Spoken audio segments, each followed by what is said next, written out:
सातवाहन राजानंतर आता आपण वाकाटक घराण्याबद्दल माहिती समजावून घेऊयात। सातवाहन साम्राज्याच्या अस्तानंतर वाकाटकांच्या सत्तेचा महाराष्ट्रामध्ये उदय झाला। वाकाटक काळामध्ये महाराष्ट्राची सामाजिक, आर्थिक आणि सांस्कृतिक प्रगती झालेली होती।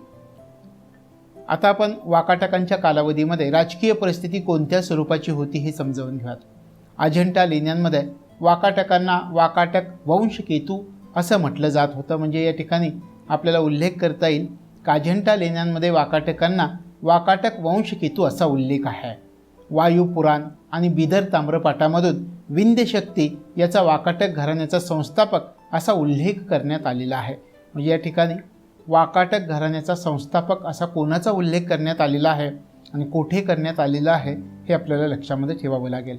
वायू पुराण आणि बिदर ताम्रपठामधून विंध्य शक्तीचा वाकाटक घराण्याचा संस्थापक असा उल्लेख केला गेलेला आहे आणि विंध्य शक्तीच्या मृत्यूनंतर त्याचा पुत्र प्रथम प्रवरसेन यानं इसवी सन 270 ते इसवी सन 330 पर्यंत 60 वर्ष राज्य केलेलं होतं। प्रथम प्रवरसेन हा या घराण्यामधील सर्वात बलशाली राजा होता। प्रथम प्रवरसेन यांनी कोल्हापूर, सातारा, सोलापूर, दक्षिण कोसल, कलिंग, आंध्र हा भाग आपल्या वर्चस्वाखाली आणलेला होता। प्रथम प्रवरसेन वैदिक धर्मानुसारी होता आणि यानं 4 अश्वमेध यज्ञ केलेले होते। प्रवरसेनाच्या मृत्यूनंतर त्याच्या साम्राज्याची विभागणी झाली आणि ही विभागणी गौतमीपुत्र आणि सर्वसेन या पुत्रांमध्ये झालेली होती। त्यानंतर ज्येष्ठ शाखा प्रवरसेन पुत्र गौतमीपुत्र यांचा मुलगा पहिला रुद्रसेन हा समुद्रगुप्ताचा समकालीन होता। पहिला रुद्रसेन यांनी समुद्रगुप्ताशी सलोख्याचे संबंध ठेवलेले होते।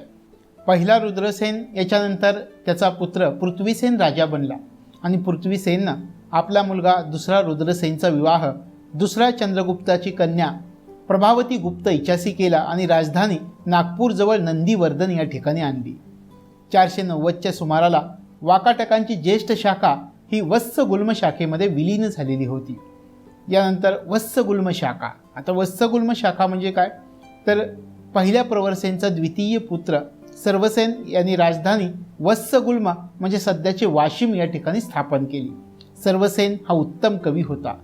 सर्वसेननं धर्म महाराज ही उपाधी घेतलेली होती। म्हणजे या ठिकाणी सर्वसेननी कोणती उपाधी घेतलेली होती हे लक्षामध्ये ठेवायचं आहे। तर सर्वसेननं धर्म महाराज ही उपाधी घेतलेली होती। सर्वसेननं हरिविजय या प्राकृत काव्याची रचना केलेली होती। सर्वसेननंतर दुसरा विंध्यशक्ती, दुसरा प्रवरसेन, देवसेन आणि हरिसेन असे राजे होऊन गेले।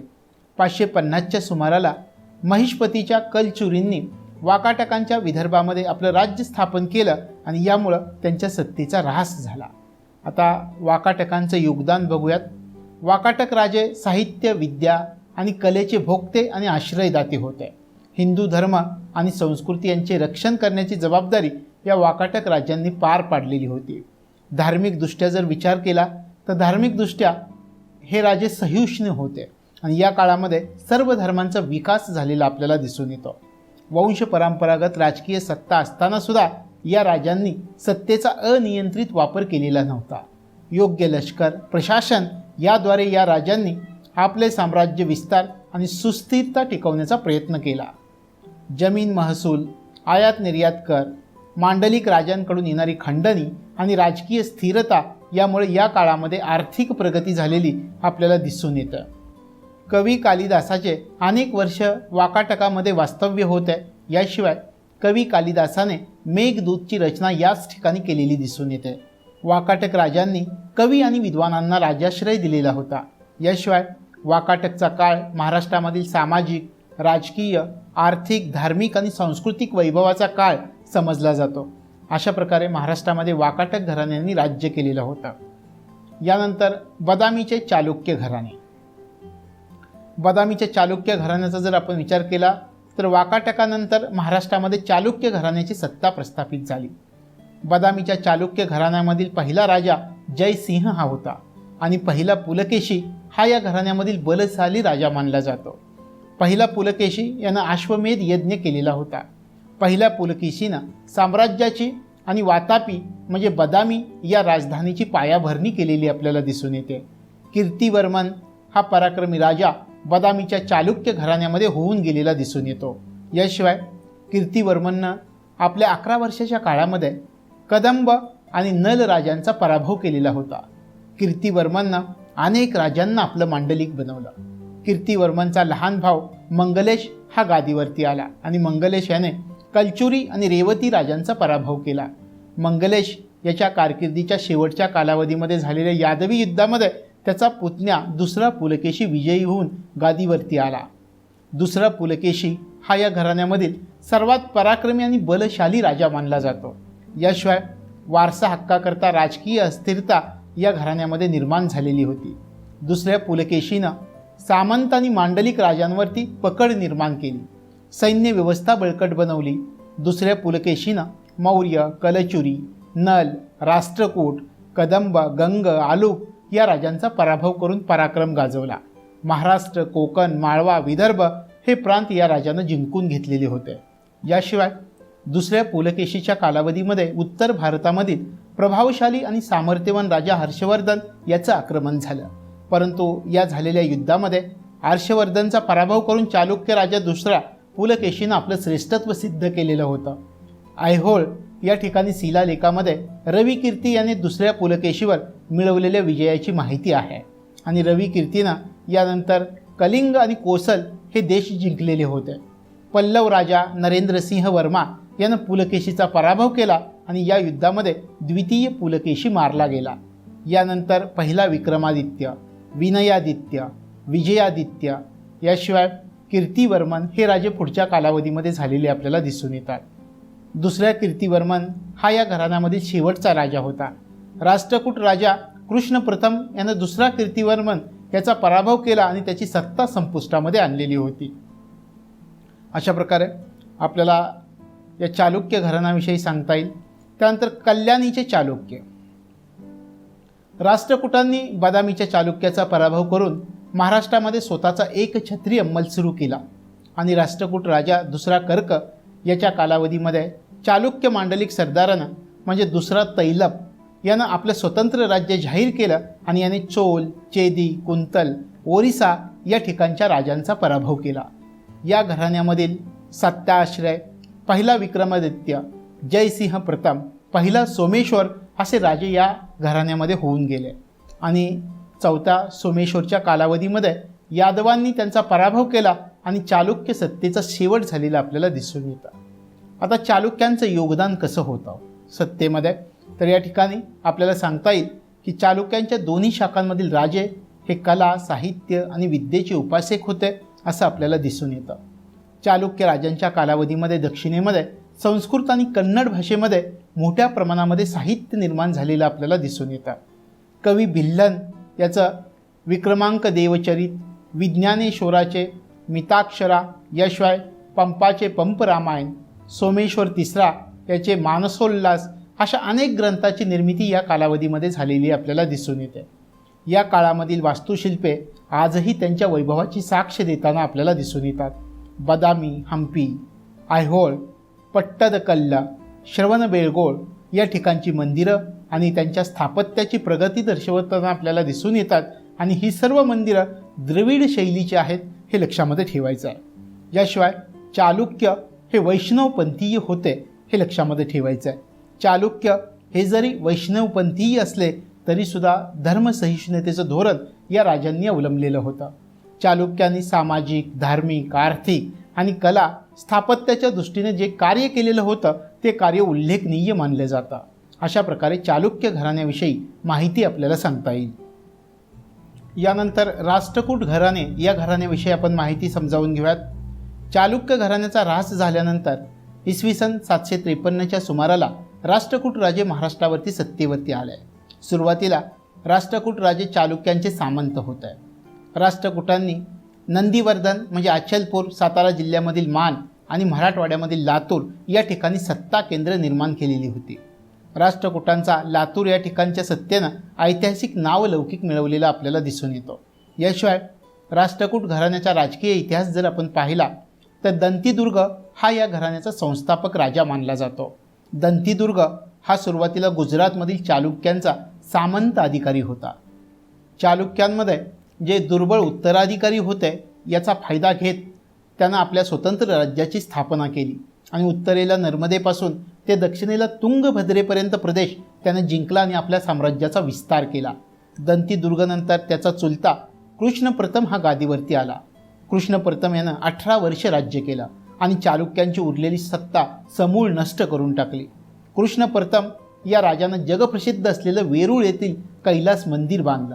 यानंतर राजा कृष्णानंतर त्याचा ज्येष्ठ पुत्र गोविंद दुसरा आणि त्यानंतर राजा ध्रुव म्हणजे ध्रुवधारा वर्ष हा गादीवरती आला. राजा ध्रुव यानं 13 वर्षाच्या काळामध्ये राष्ट्रकूटांचा उत्तर भारतामध्ये प्रभाव वाढवला आणि यानंतर राजा बनलेला गोविंद तिसरा यानं कन्नौजचा सम्राट नागभट्ट आणि त्याच्या मित्रसंघावरती हल्ला केला आणि त्यांचा पराभव केला. गोविंद तिसरा यानं उत्तर भारतामधील अनेक राजांना मांडलिक बनवलं, त्यांच्याकडून खंडण्या वसूल केल्या. अमोघ वर्ष हा एक साहित्यिक आणि शांतताप्रिय राष्ट्रकूट राजा होऊन गेला. अमोघ वर्ष यानं रत्नमालिका आणि कविराजमार्ग या ग्रंथांची रचना केलेली आपल्याला दिसून येते. राजा कर्क हा राष्ट्रकूटांचा शेवटचा राजा होता. कल्याणीचे चालुक्य आणि परमारांनी केलेल्या आक्रमणामुळं राष्ट्रकूट सत्तेचा ऱ्हास झालेला आपल्याला दिसून येतो. अशा प्रकारे राष्ट्रकूट घराणा होता. आता राष्ट्रकूट घराण्याच्या कालावधीमधील समाज जीवन, आर्थिक जीवन कोणकोणत्या प्रकारचं होतं हे आपण समजावून घेऊया. आर्थिक जीवनाचा जर आपण विचार केला तर या काळामध्ये शेती हा प्रमुख व्यवसाय होता. भूमी राजाच्या मालकीची होती. शेतसारा अथवा महसूल हे राजाच्या उत्पन्नाची प्रमुख साधनं होती. कापूस, गूळ, कापड, मातीची भांडी, धातूच्या वस्तू अशा अनेक गोष्टींचा या कालावधीमध्ये व्यापार केला जात होता. याशिवाय या काळामध्ये अंतर्गत आणि परकीय व्यापारामध्ये भरभराट झालेली आपल्याला दिसून येते. या कालावधीमधील धार्मिक परिस्थितीचा जर आपण विचार केला तर राष्ट्रकूट राजे हे जैन धर्माचे अनुयायी होते. राष्ट्रकूट राजांनी हिंदू मंदिरं बांधून शैव आणि वैष्णव धर्माला राजाश्रय दिलेला आपल्याला दिसून येतो. याशिवाय राष्ट्रकूट राजांनी बौद्ध विहार बांधल्याचे दाखले इतिहासामध्ये मिळतात आणि राष्ट्रकूट राजे हे धार्मिकदृष्ट्या सहिष्णू राजे म्हणून ओळखले गेलेले आहेत. अशा प्रकारची धार्मिक परिस्थिती या राष्ट्रकूट राजांच्या कालावधीमध्ये होती. यानंतर सामाजिक परिस्थिती कशी होती हे पण समजावून घेऊयात. या काळामध्ये चातुर्वर्ण्य आणि जाती व्यवस्था प्रचलित होती. या काळामध्ये जाती व्यवस्था तीव्र स्वरूपाची होती. एकत्रित कुटुंब पद्धती या काळामध्ये अस्तित्वामध्ये होती. ब्राह्मण, क्षत्रिय, वैश्य आणि शूद्र अशा 4 जाती आणि तिच्या पोट जातींमध्ये हा समाज विभागलेला आपल्याला दिसून येतो. आंतरजातीय आणि एक गोत्र विवाह या कालावधीमध्ये केले जात नव्हते. या काळामधील लोकांचे गहू, ज्वारी, बाजरी, नाचणी, तांदूळ, मूग अशा प्रकारचं अन्न या कालावधीमधील लोकांचे होते. अशा प्रकारची सामाजिक परिस्थिती या कालावधीमध्ये होती. कला आणि स्थापत्य यांचा जर आपण विचार केला तर राष्ट्रकूट काळामध्ये कला आणि स्थापत्य क्षेत्रामध्ये उल्लेखनीय प्रगती आपल्याला झालेली दिसून येते. राष्ट्रकूट काळामधील कला आणि स्थापत्य तत्कालीन मंदिर आणि शिल्पामधून आपल्याला दिसून येतं. वेरूळचं कैलास लेणं हे एकाश्म दगडामध्ये कोरलेलं असं जगप्रसिद्ध मोठं लेणं आपल्याला या कालावधीमध्ये झालेलं दिसून येतं. आणि राष्ट्रकूटांच्या काळामध्ये महाराष्ट्राची सामाजिक, आर्थिक आणि सांस्कृतिक प्रगती झाल्याचं आपल्याला दिसून येतं. अशा प्रकारे आपल्याला राष्ट्रकूट घराण्याच्या कालावधीमधील परिस्थिती समजावून सांगता येईल. राष्ट्रकूट राजानंतर आता शिलाहार घराण्यांविषयी आपण माहिती समजावून घेऊया. शिलाहार राजे प्रथम राष्ट्रकूटांचे आणि नंतर चालुक्य आणि यादवांचे अंकित झालेले होते. चालुक्य राजा दुसऱ्या पुलकेशीने आपल्या मुलगा चंद्रादित्य याला सामंत म्हणून इसवी सन 630च्या सुमाराला नेमलेलं होतं आणि चांदोर म्हणजे सध्याचं चंद्रपूर ही राजधानी बनवलेली होती. इसवी सन 765च्या सुमाराला राष्ट्रकूट राजा कृष्ण प्रथमनं हा भाग जिंकून शिलाहारांना या ठिकाणचं सामंत्य म्हणून नेमलेलं होतं. शिलाहारांनी गोमंतक या ठिकाणच्या वल्लीपट्टण या ठिकाणी आपली राजधानी बनवलेली होती. शिलाहारांची महाराष्ट्रामधील दक्षिण कोकण, उत्तर कोकण आणि कोल्हापूर या 3 ठिकाणी सत्ता केंद्र निर्माण झालेली होती. आता या ठिकाणी या 3 ठिकाणच्या सत्ता केंद्रांचा आपण विचार करूयात.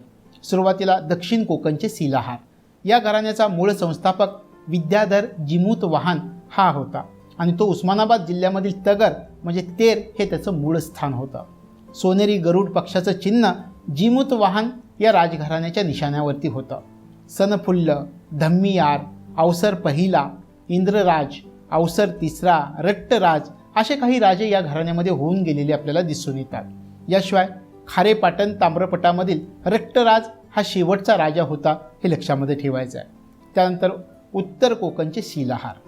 दक्षिण कोकणामधील शिलाहारापेक्षा कमी प्राचीन असलेलं घराणं म्हणजे उत्तर कोकणचे शिलाहार. कपर्दी हा या घराण्याचा मूळ पुरुष होता आणि सुरुवातीला कपर्दी राष्ट्रकूटांचा मांडलिक होता. कपर्दी घराण्यामधील राजांमध्ये पुल्लशक्ती, झंज पहिला आणि दुसरा, वज्जड, छित्तराज, अपरार्क, पहिला मल्लिकार्जुन आणि सोमेश्वर अशा प्रकारचे राजे या ठिकाणी होऊन गेले. उत्तर कोकणचा शिलाहार राज्यांची प्रथम राजधानी दंडराजापुरी आणि नंतर ठाणे आणि काही काळ घारापुरी या ठिकाणी त्यांचं वास्तव्य होतं असं आपल्याला दिसून येतं. यानंतर कोल्हापूरचे शिलाहार घराणे. शिलाहारांचं तिसरं घराणं कोल्हापूर, मिरज, कराड आणि कोकणच्या काही भागांवरती राज्य करत होतं आणि सुवर्ण गरुड हे ध्वजाचं चिन्ह हे या राजघराण्याची निशाणी होती. जतिक हा या घराण्याचा मूळ पुरुष होता आणि जतिक सुरुवातीला राष्ट्रकूटांचा मांडलिक होता. या घराण्यामधील राजांमध्ये न्यायवर्मा, चंद्र, जतिक दुसरा, मारसिंह, दुसरा गुहल, पहिला भोज, बल्लाळ, गंडरादित्य, विजयादित्य, दुसरा भोज असे राजे या घराण्यामध्ये होऊन गेले. दुसरा भोज हा या घराण्यामधील प्रसिद्ध राजा होता आणि दुसरा भोज या राजानं कोल्हापूर, वळीवडे आणि पन्हाळा या राजधान्या बनवल्याचा उल्लेख आपल्याला शिलालेखामध्ये दिसून येतो. दुसरा भोज या राजानं दान दिल्याचा एक शिलालेख कोल्हापूरच्या अंबाबाई मंदिरामध्ये आहे आणि या शिलालेखामध्ये लिपी ही देवनागरी आणि भाषा संस्कृत आहे असं आपल्याला दिसून येतं. दुसरा भोज या राजानं बावडा, भुदरगड, खेळणा, पन्हाळा, पावनगड, सामनगड आणि वाईजवळील पांडवगड असे 15 किल्ले बांधलेले होते. अशा प्रकारचे हा राजा होता. त्यानंतर आता आपण शिलाहारांचं योगदान पाहूयात. शिलाहारांच्या योगदानाचा जर विचार केला तर शिलाहारकालीन समाज हा ब्राह्मण, क्षत्रिय, वैश्य आणि शूद्र या जातींमध्ये विभागलेला होता. जातीनिहाय व्यवसाय केले जात होते. याशिवाय भोजनामध्ये शाकाहारी आणि मांसाहारी अन्नाचा समावेश या कालावधीमध्ये होता. सुतार, लोहार, कुंभार, चांबर, पाथरट यांच्या उद्योगाबरोबरच समाजामध्ये धातू उद्योग, कापड उद्योग, हस्तिदंती उद्योग या काळामध्ये चालत होते. शेती हा या काळामध्ये लोकांचा प्रमुख व्यवसाय होता आणि शिलाहार राजे जैन धर्माचे अनुयायी होते. याशिवाय शिलाहार राजांनी कोल्हापूर, खिद्रापूर या ठिकाणी जैन मंदिरं बांधलेली आपल्याला दिसून येतात. शिलाहार राजे हे सहिष्णू राजे होते आणि शिलाहार राजांनी हिंदू धर्मियांसाठी मंदिरं आणि बौद्ध भिक्खूंच्या निवासासाठी विहार बांधलेली आपल्याला दिसून येतात. शिलाहार राजांनी सामाजिक, आर्थिक आणि सांस्कृतिक क्षेत्रामध्ये उल्लेखनीय कार्य केलेलं आपल्याला दिसून येतं. अशा प्रकारे शिलाहार घराणं होतं. यानंतर गौंड घराण्याबद्दल आपण माहिती समजावून घेणार आहोत. प्राचीन महाराष्ट्रामध्ये शेवटच्या कालावधीमध्ये हून आणि मुस्लिम यांच्या आक्रमणामुळे महाराष्ट्रामध्ये राजकीय अस्थिरता निर्माण झालेली होती. यावेळी महाराष्ट्रामध्ये यादवांनी देवगिरी या ठिकाणी आपली सत्ता प्रस्थापित केली. याच कालावधीमध्ये चांदा म्हणजे सध्याचं चंद्रपूर या ठिकाणी गौंड घराण्यानं आपल्या सत्ता प्रस्थापित केलेली होती. म्हणजे गौंड घराण्याची सत्ता कोणत्या ठिकाणी होती हे आपल्या लक्षामध्ये येईल. आता यानंतर ऐतिहासिक घराण्यांबद्दल आपण माहिती समजावून घेऊयात. 1869मध्ये मेजर ल्युसिस स्मिथनं गौंड घराण्याच्या इतिहासावर सर्वप्रथम प्रकाश टाकलेला होता. म्हणजे आपण ज्या घराण्याची माहिती पाहतोय त्या घराण्यावरती प्रकाश टाकणारा संशोधक कोण होता इतिहासकालीन, तर 1869मध्ये मेजर ल्युसिस स्मिथ याचं नाव लक्षामध्ये ठेवायचं आहे. आणि मेजर ल्युसिस स्मिथनं गौंड घराण्याच्या इतिहासावरती सर्वात प्रथम प्रकाश टाकलेला आपल्याला दिसून येतो. स्थानिक परंपरा, हस्तलिखिते, मौखिक साधने याद्वारे हा इतिहास लिहिला गेलेला होता असं आपल्याला दिसून येतं. याशिवाय शिलालेख आणि इतर साहित्यिक साधनांद्वारे गौंड घराण्याच्या इतिहासावरती प्रकाश टाकलेला आपल्याला दिसून येतो. आता या घराण्याच्या कालावधीमध्ये राजकीय परिस्थिती कशी होती हे आपण समजावून घेऊयात. कोल भिल्ल हा गौंड घराण्याचा संस्थापक होता. कोल भिल्ल याने विखुरलेल्या गौंड जमातीला एकत्र केलं आणि नागवंशाविरुद्ध लढा देण्याचं तंत्र शिकवलं. भीम बल्लाळ सिंहापासून गौंडांचा इतिहास लिखित स्वरूपामध्ये आपल्याला दिसून येतो आणि यानं आपल्या राज्याची राजधानी शिरपूर या ठिकाणी हलवली. केशरसिंगाच्या कालावधीमध्ये गौंड साम्राज्याचा विस्तार भिल्ल देशापर्यंत झालेला आपल्याला दिसून येतो आणि दिनकर सिंह हा एक शांतताप्रिय, कला, विद्या आणि साहित्याचा भोगता असलेला राजा या कालावधीमध्ये होऊन गेलेला होता. दिनकर सिंह हा कवी आणि विद्वानांना आपल्या दरबारामध्ये आश्रय देत होता. सुरजा, बल्लाळ सिंहचा जर आपण विचार केला तर सुरजा बल्लाळ सिंह हा महत्त्वपूर्ण राजा या घराण्यामधला होता. सुरजा बल्लाळ सिंहानं बनारस आणि लखनौ या ठिकाणी जाऊन युद्ध, संगीत या कलांचं शिक्षण घेतलेलं होतं. याशिवाय खांडक्या बल्लाळ शहानं 1437 ते 1462 पर्यंत राज्य केलं आणि हा जो राजा होता हा राजा त्वचा रोगानं ग्रासलेला होता. खांडक्या बल्लाळ हा राजा पत्नीच्या सल्ल्यानं बल्लाळपूर या ठिकाणी किल्ला बांधून राहू लागला. राजधानीचे शिरपूरहून बल्लाळपूर या ठिकाणी स्थलांतर केलं. या राजानं आचिलेश्वराचं मंदिर बांधलं. हिरशाह याने मंदिराच्या तटबंदीचं काम पूर्ण केलं. हिरशाहनं जंगले स्वच्छ केली आणि जनतेला राहण्यासाठी वस्तीची सोय करून दिली. कृष्णशाह, वीरशाह, गोविंदशाह, हिराई, रामशाह, नीलकंठशाह असे राजे या घराण्यामध्ये होऊन गेलेले आपल्याला दिसून येतात. याशिवाय नीलकंठशाह याच्या कालावधीमध्ये चांदा प्रांतावरती रघोजी भोसलेनं आक्रमण केलं आणि नीलकंठशाहला रघोजी भोसलेनं कैद केलं आणि कैदेमध्येच त्याचा मृत्यू झाला. नागपूरच्या रघोजी भोसलेच्या प्रदेशामध्ये हा भाग पुढच्या कालावधीमध्ये समाविष्ट करण्यात आला. अशा प्रकारचं हे घराणं होतं. आता आपण गौंड घराण्याचं योगदान समजावून घेऊयात. 62 गौंड राजांनी अनेक शतकं महाराष्ट्रामधील देवगड, नागपूर, चंद्रपूर या प्रदेशावरती राज्य केलेलं होतं. याशिवाय गौंड राजे हे कला, साहित्य आणि विद्येचे भोगते होते असं आपल्याला दिसून येतं. गौंड राजांनी आदिवासी जमातीमधील लोकांना संघटित केलेलं होतं. त्यांना लष्करी प्रशिक्षण दिलं. त्यांचा विकास घडवून आणलेला होता. याशिवाय गौंड राजांनी आदिवासी समाजाला इतिहासामध्ये स्थान मिळवून देण्याचं काम केलेलं होतं. अशा प्रकारे हे गौंड घराणं होतं. अशा प्रकारे आपण वेगवेगळ्या घराण्यांची माहिती महाराष्ट्राच्या प्राचीन इतिहासामध्ये घेतलेली आहे. यानंतर आपण मध्ययुगीन इतिहासाला सुरुवात करणार आहोत. या भागामध्ये आपण मध्ययुगीन महाराष्ट्र या भागाबद्दल माहिती समजावून घेणार आहोत. मध्ययुगीन महाराष्ट्रामध्ये आपण कोणकोणत्या परिस्थिती महाराष्ट्रामध्ये होती, कोणकोणते राजे होऊन गेले, कोणत्या प्रकारे आक्रमण झाली, अशा प्रकारे ही माहिती समजावून घेणार आहोत. मध्ययुगीन कालखंडाचा जर आपण विचार केला तर मध्ययुगीन कालखंडामध्ये महाराष्ट्रामध्ये वेगवेगळ्या घराण्यामध्ये सत्तेसाठी संघर्ष असलेला आपल्याला दिसून येतो. महाराष्ट्राचा जर विचार केला तर महाराष्ट्रामध्ये यादव, सल्तनत, मुघल आणि मराठा सत्तेची स्थापना झालेली होती. सुरुवातीला आपण यादव कालखंडाचा विचार करूया. महाराष्ट्राच्या इतिहासामध्ये यादव काळाला महत्त्वाचं स्थान दिलं जातं. या कालखंडामध्ये मराठी भाषेमधील वाङ्मय निर्मितीला सुरुवात झालेली होती. यादव राज्यकर्त्यांना मराठी भाषेबद्दल खूप प्रेम होतं. भिल्लम पाचवा, सिंघन द्वितीय, कृष्णदेव, महादेव आणि रामचंद्र यांच्यासारखे कर्तबगार राजे, हेमाद्रीसारखे विद्वान प्रधान, भास्कराचार्य, बोपदेवसारखे महान पंडित या काळामध्ये होऊन गेलेले आपल्याला दिसून येतात. 13व्या शतकामध्ये संत ज्ञानेश्वर, संत नामदेव यासारखे संत होऊन गेले. या काळामध्ये संतांनी लोकजीवनाला वेगळं वळण दिलेलं होतं. चक्रधरांनी पंथीय भाषा म्हणून लोकभाषा मराठीचा अंगीकार केलेला आपल्याला दिसून येतो. यादवांनी मोठ्या प्रमाणामध्ये साम्राज्य विस्तार करून आपली स्वतंत्र राजधानी प्रस्थापित केली. यादव काळामध्ये स्वतंत्र प्रशासकीय व्यवस्था, लष्कर, नाणी निर्माण करण्यात आलेली होती. याशिवाय यादवांच्या काळामध्ये कला आणि स्थापत्य क्षेत्रामध्ये प्रचंड प्रमाणामध्ये प्रगती घडून आलेली होती. आता आपण या काळामधील राजकीय परिस्थिती समजावून घेऊयात. कल्याणीच्या चालुक्यांचा ज्यावेळी पाडाव झाला त्यानंतर दक्षिणेमध्ये 3 प्रबळ सत्तांचा उदय झालेला होता. या 3 प्रबळ सत्तांमध्ये कर्नाटक राज्यामधील होयसळ सत्ता, आंध्रामधील काकतीय सत्ता आणि महाराष्ट्रामधील यादव सत्ता यांचा समावेश होता. यादवांचा प्रधान हेमाद्री यानं चतुर्वर्ग चिंतामणी हा ग्रंथ लिहिलेला होता आणि चतुर्वर्ग चिंतामणी या ग्रंथामध्ये यादवांच्या देवगिरीच्या राजांची वंशावळ आपल्याला पाहायला मिळते. सुबाहूचा पुत्र दृढ प्रहार हा या वंशाचा मूळ पुरुष मानला गेलेला आहे.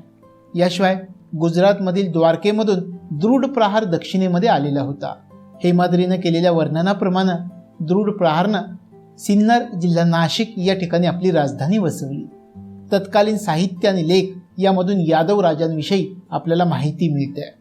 दृढ प्रहारचा मुलगा सेवुनचंद्र यानं सेवनपूर या नावाचं शहर वसवलेलं होतं आणि सेवुनचंद्र याच्या नावावरून त्या प्रदेशाला सेवून देश या नावानं ओळखायला सुरुवात झाली.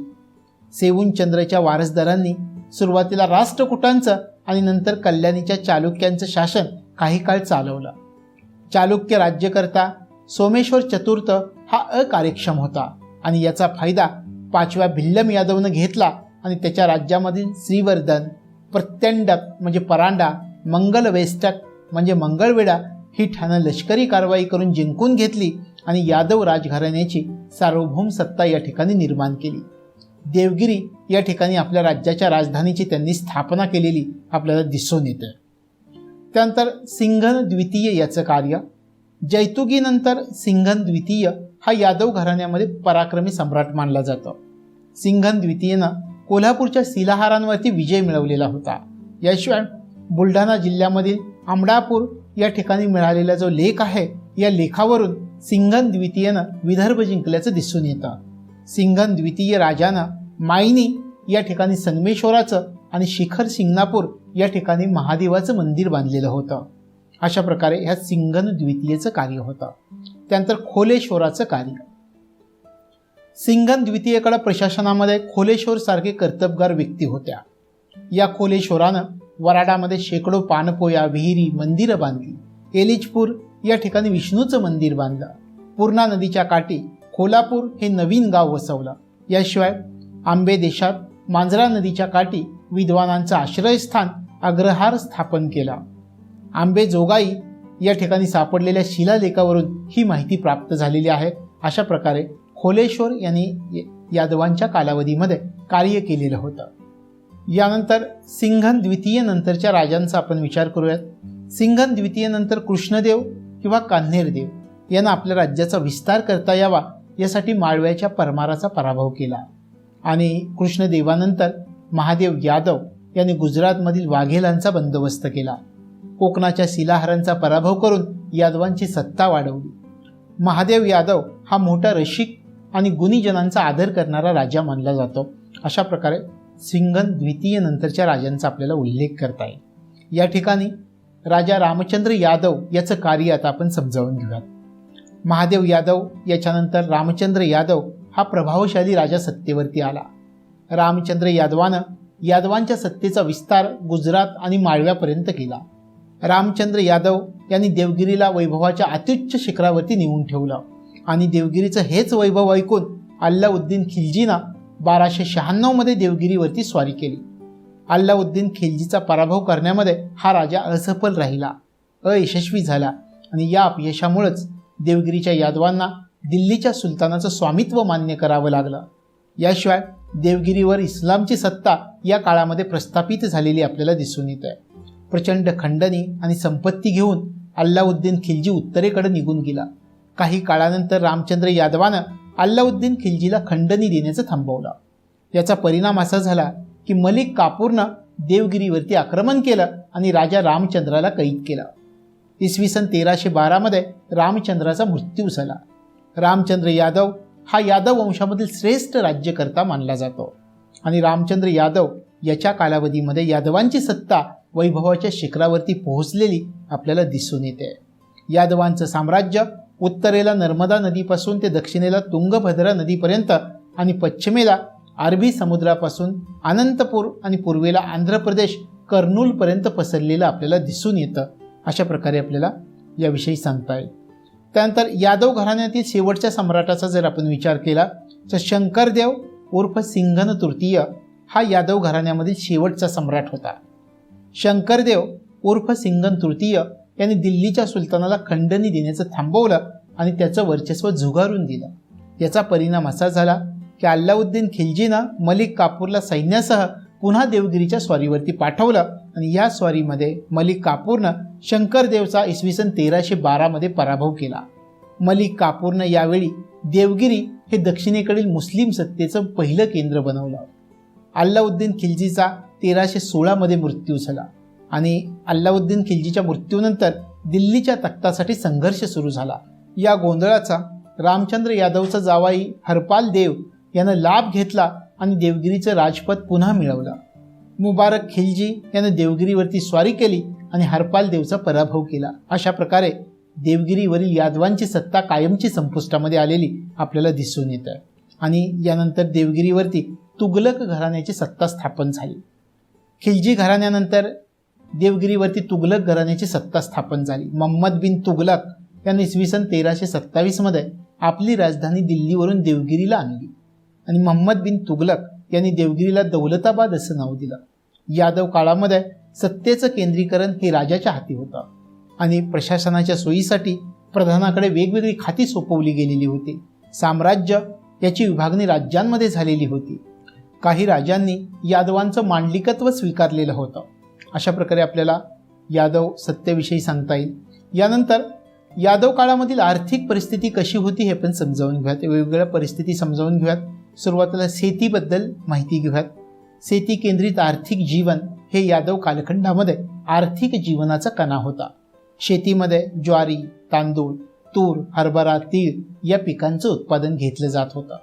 शेती पावसाच्या पाण्यावरती अवलंबून होती आणि विहिरी आणि कालवे यामार्फत शेतीचं उत्पादन घेतलं जात होतं.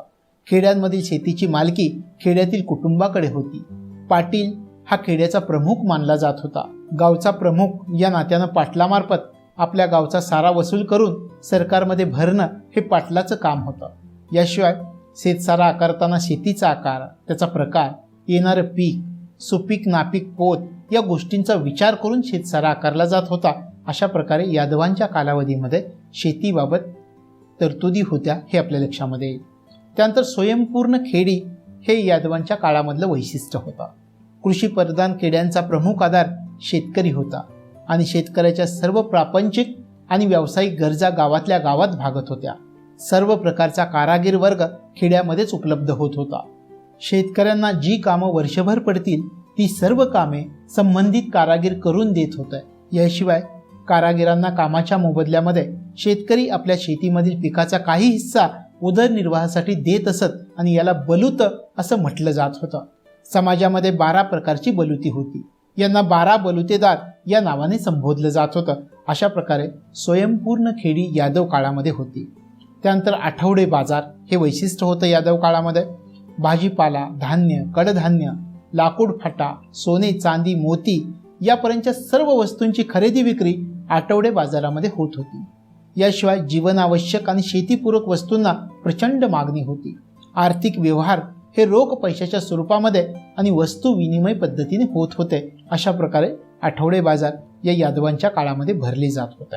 त्यानंतर व्यापारी पेठा हे पण वैशिष्ट्य होतं. देवगिरी ही यादवांची राजधानी होती. राजधानीचं शहर हे वैशिष्ट्यपूर्ण व्यापारी उद्योगधंद्यांचं केंद्र बनलेलं होतं. तसंच जवाहिरांच्या व्यापारासाठी देवगिरीची विशेष ख्याती प्रसिद्ध होती. हिऱ्यांना पैलू पाडणे, सोन्या चांदीचे कलाकुसरीचे दागिने बनवणे इत्यादी कलाकुसरीची कामं या ठिकाणी केली जात होती. मार्को पोलोने आपल्या वृत्तांतामध्ये देवगिरीबद्दल विशेष माहिती नमूद केलेली दिसून येते आणि या काळामध्ये कोल्हापूर आणि मिरज या ठिकाणच्या व्यापारी पेठा प्रसिद्ध होत्या. तसंच 12व्या शतकामध्ये मोठ्या शहरांमध्ये व्यावसायिक आणि व्यापारी यांचे संघ होते. अशा प्रकारची रचना व्यापारी पेठांचे वैशिष्ट्य यादवांच्या कालावधीमध्ये होतं. यादवांच्या कालावधीमधील उद्योगधंद्यांचा जर आपण विचार केला तर यादव काळात उद्योगधंद्यामध्ये महाराष्ट्र अग्रेसर असलेला आपल्याला दिसून येतो. प्राचीन काळापासून भारताचं कापड जगामध्ये प्रसिद्ध होतं. विणकामासाठी प्रसिद्ध असलेली पैठण, नगर, चौल, ठाणे ही केंद्र होती. 13व्या शतकामध्ये या शहरांना उत्तम कापड निर्मिती करता यावी यासाठी जगामध्ये ओळखलं जात होतं. म्हणजे 13व्या शतकामध्ये ही शहरं उत्तम कापड निर्मितीसाठी जगामध्ये प्रसिद्ध होती. मखमलीचं कापड विणण्यासाठी एकट्या ठाणे शहरामध्ये 5000 विणकर या कालावधीमध्ये कार्यरत होते. याशिवाय चौल हे कापूस उत्पादनासाठी प्रसिद्ध ठिकाण होतं. रेशमांच्या बारीक तंतूंनी विणलेल्या आणि त्याच्यावरती सुबक जरतारीचं नक्षीकाम केलेल्या पैठणीसाठी पैठण बाजारपेठ प्रसिद्ध होती. या काळी सूक्ष्म धाग्यांनी विणलेली वस्त्र प्रसिद्ध होती. तसंच कलाकुसरीच्या कामाबद्दल नंदुरबार आणि देवगिरी या ठिकाणी कुशल कारागीर प्रसिद्ध होतं. या काळामध्ये महाराष्ट्रामध्ये चर्म उद्योग हा भरभराटीला आलेला होता असं आपल्याला दिसून येतं. वसई बंदरामध्ये जहाज बांधणीचा उद्योग मोठ्या प्रमाणावरती चालत होता. कापड शिवणे, तेल गाळणे, बैलगाड्या बनवणे या प्रकारचे उद्योगधंदे सुरू झालेले होते. यादव काळामध्ये कापड, कापूस, सूत, चामडे, हस्तिदंत, चंदन, नारळ, तीळ या वस्तूंची निर्यात केली जात होती. सोने, चांदी, शिशे, तांबे, कथील इत्यादी धातू आणि अरबी घोडे यांची आयात या कालावधीमध्ये केली जात होती. आयात निर्यात व्यापार जयगड, कल्याण, ठाणे, दाभोळ, बाणकोट या बंदरामधून यादव काळामध्ये चालत होता. कोकणामध्ये मुस्लिम व्यापाऱ्यांनी आपलं बस्तान चांगल्या प्रकारे बसवलेलं या कालावधीमध्ये दिसून येतं. महाराष्ट्रामध्ये यादवांनी स्वतःची नाणी सुद्धा पाडलेली होती. यादवांची सोन्याची नाणी होती आणि त्याच्यावरती गरुडाचा छाप होता. याशिवाय निष्क, गदान, होन, वराह, हनम, आसू ही सोन्याची नाणी या कालावधीमध्ये चलनामध्ये होती. या सर्व उद्योगधंद्यामुळे यादव कालामध्ये महाराष्ट्रामधील अर्थव्यवस्था समृद्ध होती असं आपल्याला दिसून येतं. यानंतर यादव काळामधील धार्मिक परिस्थितीचा जर आपण विचार केला तर यादव काळापर्यंत वैदिक धर्माला प्रचलित हिंदू धर्माचं स्वरूप प्राप्त झालेलं होतं. या काळामध्ये महाराष्ट्रामधील बहुसंख्य लोक हिंदू होते. रामायण, महाभारत, स्मृती आणि पुराणे या ग्रंथांचा समाज मनावरती प्रभाव पडलेला होता. वैदिककालीन यज्ञ विधीचं प्रमाण कमी झालेलं होतं. याशिवाय व्रतवैकल्य, उपास, मूर्तीपूजा, दान देणं, तीर्थयात्रा करणं या गोष्टींना या कालावधीमध्ये समाजामध्ये महत्त्वाचं स्थान प्राप्त झालेलं होतं. दानधर्म आणि तीर्थक्षेत्रा केल्यामुळं पुण्य आणि मोक्ष मिळतो अशी भावना या काळामध्ये प्रचलित झालेली होती. त्र्यंबकेश्वर, रामटेक, पंढरपूर, लोणार, औंढा नागनाथ, परळी वैजनाथ, पैठण, नाशिक, नेवाशे ही प्रसिद्ध तीर्थस्थानं या कालावधीमध्ये होती. यादव काळामध्ये बौद्ध धर्माला उतरती कळा लागलेली होती. बौद्ध धर्माची यावेळी फक्त कान्हेरी आणि कांपिल्य ही दोनच केंद्र सुरू होती. जैन धर्माचा यादव काळामध्ये चांगला प्रभाव होता. यादव काळामध्ये इस्लाम धर्मियांचं अस्तित्व नाममात्र होतं. तरी सुद्धा हिंदू आणि मुसलमान परस्परांच्या जवळ आलेले होते आणि त्यांच्यामध्ये सांस्कृतिक दृष्ट्या समन्वय झालेला आपल्याला यादव काळामध्ये दिसून येतो. सर्व धर्म समभाव हे हिंदू धर्माचं वैशिष्ट्य हे यादव काळामध्ये होतं. अशा प्रकारे धार्मिक परिस्थिती कशी होती यादव काळामध्ये हे आपल्या लक्षामध्ये येईल. या कालावधीमधील भक्ती संप्रदायाचा जर आपण विचार केला तर महाराष्ट्रामधील नाथ, महानुभाव, वारकरी, लिंगायत हे भक्ती संप्रदाय समतेचा प्रचार करताना दिसत होते. संत नामदेवांनी समतेची विचारधारा पंजाबपर्यंत पोहोचवलेली होती. संत चोखोबांची समाधी पंढरपूरच्या विठ्ठल मंदिरासमोर उभी करणं हे समतीचं प्रतीक होतं. याशिवाय ब्राह्मणांपासून शूद्रांपर्यंत वेगवेगळ्या जातीमध्ये जन्मलेल्या संतांनी समाजामध्ये आपल्या निस्सीम भक्तीद्वारे आदराचं स्थान प्राप्त केलेलं होतं. अशा प्रकारे भक्ती संप्रदाय या कालावधीमध्ये होता. यादव काळामधील सामाजिक आणि सांस्कृतिक जीवनाचा जर आपण विचार केला तर याच्यामध्ये जाती आणि व्यवसायाचा आपल्याला विचार करावा लागेल. यादव काळामध्ये हिंदू धर्मामध्ये पारंपरिक वर्ण आणि जाती याच्यावरती आधारित समाज रचना अस्तित्वात आलेली होती. ही समाज रचना उच्च वर्णीयांना सर्वार्थाने अनुकूल होती. सर्व फायदे उच्च वर्णीयांनाच मिळत होते. याशिवाय जाती जमातींमध्ये उच्च नीचतेची भावना टिकून राहिलेली होती. सर्व जातींमध्ये विवाह विषयक पारंपरिक बंधनं काटेकोरपणे या कालावधीमध्ये पाळली जात होती. जातीबाह्य जर कोणी वर्तन केलं तर अशा व्यक्तीला प्रायचित्त या कालावधीमध्ये करावं लागत होतं. भ्रष्ट व्यक्तीला जातीबाह्य ठरवलं जात होतं आणि वाळीमध्ये टाकलं जात होतं. समाजामध्ये एकत्र कुटुंब पद्धती यादव काळामध्ये प्रचलित होते. जन्मावर आधारित जाती आणि व्यवसाय या कालावधीमध्ये प्रचलित होते. याशिवाय समाजामध्ये बहुसंख्य लोकांचा शेती हा प्रमुख व्यवसाय होता. प्रचलित जातीनुसार धोबी, गुरव, माळी, चांबार, कुंभार, लोहार यांचे व्यवसाय होत आहे. अशा प्रकारे आपल्याला जातीनुसार कशी रचना होती यादव काळामध्ये हे सांगता येईल. यानंतर यादव काळामध्ये स्त्री जीवन कसं होतं हे आपण समजावून घ्या. यादवकालीन समाज हा पुरुष प्रधान समाज होता. स्त्रियांना समाजामध्ये दुय्यम स्थान होतं. विवाहित स्त्रीला सासरच्या लोकांच्या मर्जीनुसार वागावं लागत होतं. विधवांच्या वाटेला अपमानास्पद आणि कष्टाचं जीवन आलेलं होतं. समाजामध्ये बालविवाह आणि सतीची प्रथा होती. रामचंद्र यादवांच्या निधनासमयी त्यांच्या पत्नीला सती जाण्याला भाग पाडलेलं होतं. संत चोखोबांनी पत्नी संत सोयराबाई आणि बहीण निर्मळाबाई यांचे अभंग म्हणजे शोषित समाजामध्ये स्त्रियांचा आत्म आविष्कार होता असं आपल्याला दिसून येतं. त्यानंतर यादव काळामधील खेळ आणि मनोरंजनाचा जर आपण विचार केला तर आपल्याला सांगता येईल की मनोरंजनासाठी वेगवेगळ्या प्रकारची साधनं, उदाहरणार्थ विट्टी दांडू, कळसूत्री बाहुल्यांचे खेळ, भिंगरी, भोवरा, लगोरी, कुस्ती, कोलकाठी, लपंडाव, खांबखांबोळी, सारीपाट, कवड्यांचा खेळ अशा प्रकारचे खेळ यादव काळामध्ये प्रचलित होतात. याशिवाय सण समारंभ उत्सव आणि विशेष प्रसंगी नृत्य गायन वादन नाट्य या प्रकारच्या कार्यक्रमांचं आयोजन केलं जात होतं आणि आनंद घेणं हा यामागचा प्रमुख उद्देश होता. अशा प्रकारे यादव काळामध्ये खेळ आणि मनोरंजन मोठ्या प्रमाणामध्ये विकास झालेला आपल्याला दिसून येतो. आता यादव काळामधील वाङ्मय निर्मितीबद्दल आपण माहिती समजावून घेऊयात. मराठी वाङ्मय निर्मितीच्या दृष्टीनं यादव काळ हा समृद्ध आणि सुवर्ण काळ मानला जातो. मुकुंदराजनं विवेक सिंधू आणि परमामृत या ग्रंथाची रचना केलेली होती. संत ज्ञानेश्वरांनी ज्ञानेश्वरी, अमृतानुभव, चांगदेव पासिष्ठी आणि अभंगांची रचना केलेली होती. संत नामदेवांनी नामदेव गाथा या ग्रंथाची रचना केलेली होती. संत चोखोमेळा, संत सावतामाळी, संत विसोबा खेचर, संत गोरा कुंभार, संत कान्होपात्रा, संत जनाबाई, संत नरहरी सोनार या सर्व संतांनी मराठी भाषेमध्ये सुंदर अर्थपूर्ण अभंग या कालावधीमध्ये रचना केलेली होती.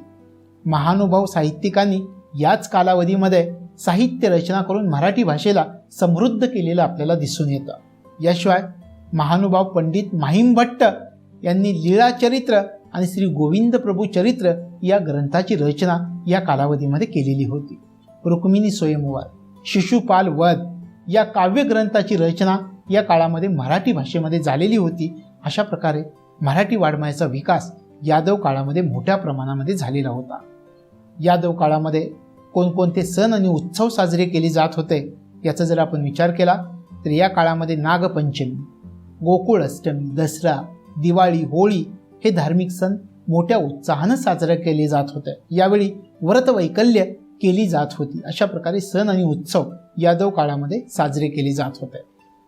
यादव काळामध्ये शिक्षणाचा जर आपण विचार केला तर यादवकालीन साहित्यामधून शिक्षण व्यवस्थेविषयी माहिती दिली गेलेली आहे.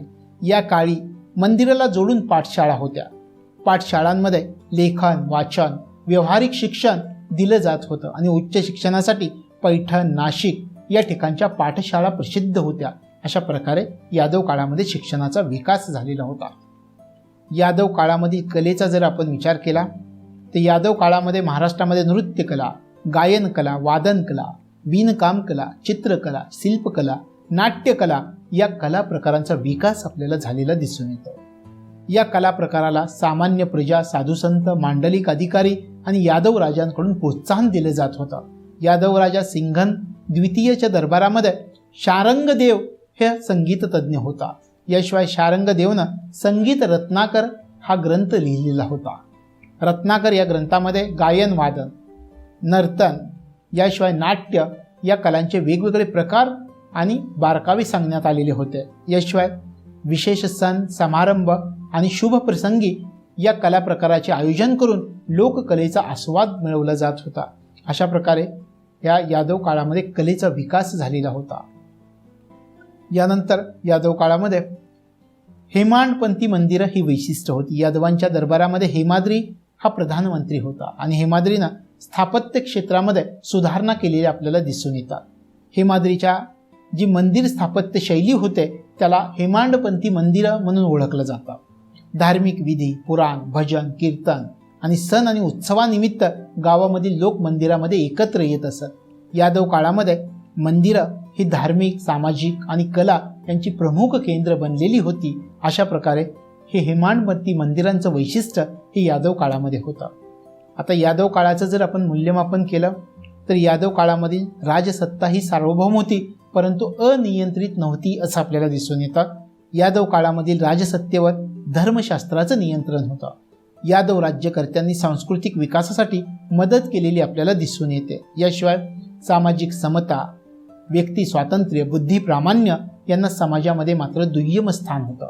यादव काळामध्ये समाजामध्ये जागृती व्हावी तसेच सामाजिक समता आणि मानवी मूल्य जपली जावीत यासाठी विविध भक्तिपंथांनी जे कार्य केलेलं होतं ते उल्लेखनीय कार्य होतं आपल्याला दिसून येतं.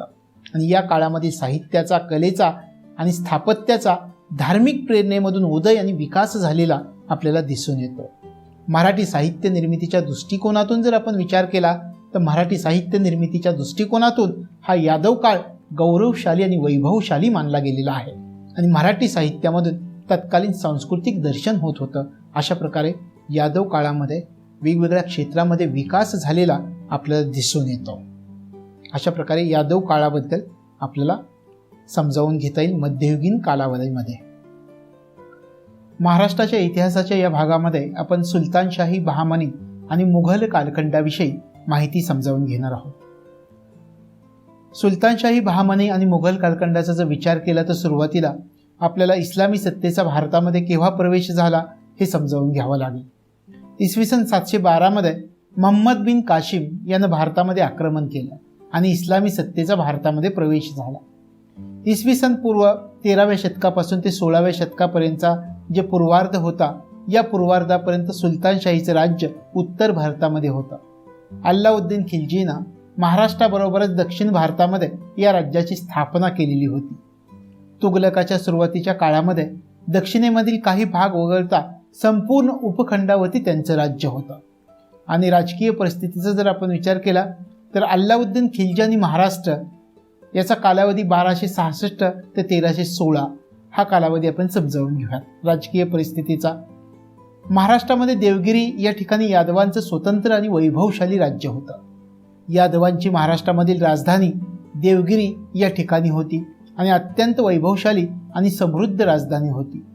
अल्लाउद्दीन खिल्जीनं इसवी सन 1296 मध्ये देवगिरीवरती स्वारी केली आणि यादवांचा पराभव केला. महाराष्ट्रामध्ये झालेली ही मुस्लिम सत्तेची पहिली स्वारी मानली जाते. दक्षिण भारतामधील यादवांची महाराष्ट्रामधील राजधानी देवगिरी येथे सुलतानाची सत्ता प्रस्थापित झाली. दक्षिण भारतामध्ये मुस्लिम सत्ता स्थापन करणारा अल्लाउद्दीन खिल्जी हा पहिला सुलतान मानला जातो. त्यानंतर मोहम्मद बिन तुगलक आणि महाराष्ट्राचा जर विचार केला 1325 ते 1355 या कालावधीमध्ये, तर या ठिकाणी आपल्याला राजधानी दिल्लीवरून देवगिरीला आणली याचा उल्लेख या ठिकाणी करावा लागेल. इतिहासकार जियाउद्दीन बर्नींच्या मते महाराष्ट्रामधील देवगिरी हे ठिकाण साम्राज्याच्या मध्यवर्ती ठिकाणी होतं. यामुळे हे ठिकाण राज्यकारभारासाठी सोयीसाठी उपयुक्त होतं आणि देवगिरी हे ठिकाण मध्यवर्ती असल्यामुळं उत्तर आणि दक्षिण भारतामध्ये सत्ता प्रस्थापित करणं यामुळे सोपं होणार होतं. राजधानी दिल्लीला परकीय आक्रमणाचा सतत धोका असत आणि सुलतानाचे राज्य उत्तर आणि दक्षिण भारतामध्ये पसरलेलं होतं. उत्तर आणि दक्षिण भारत या दोन्ही ठिकाणी संपर्क ठेवता यावा यासाठी, तसंच उत्तरेमधील सामाजिक, धार्मिक, सांस्कृतिक विचार रुजविता यावेत यासाठी, तसंच परकीय स्वाऱ्यांपासून आपल्या सत्तेचा बचाव करता यावा यासाठी राजधानी बदलणं आवश्यक आहे अशी सुलतानाची खात्री झालेली होती. आणि दक्षिण भारतामधील काही विरोधी सरदारांचा बिमोड करून दक्षिणेमधील अर्थसमृद्धीचा उपयोग राज्य स्थापनेला करून घ्यायचा म्हणून मोहम्मद बिन तुगलकानं आपली राजधानी दिल्लीवरून महाराष्ट्रामधील देवगिरीला आणली आणि मोहम्मद बिन तुगलक ही राजधानी देवगिरीला आणण्याचा प्रयोग जो केलेला होता तो प्रयोग पूर्णपणे फसला. यानंतर बहामनी राज्याचा कालावधी आपण लक्षामध्ये घेऊयात.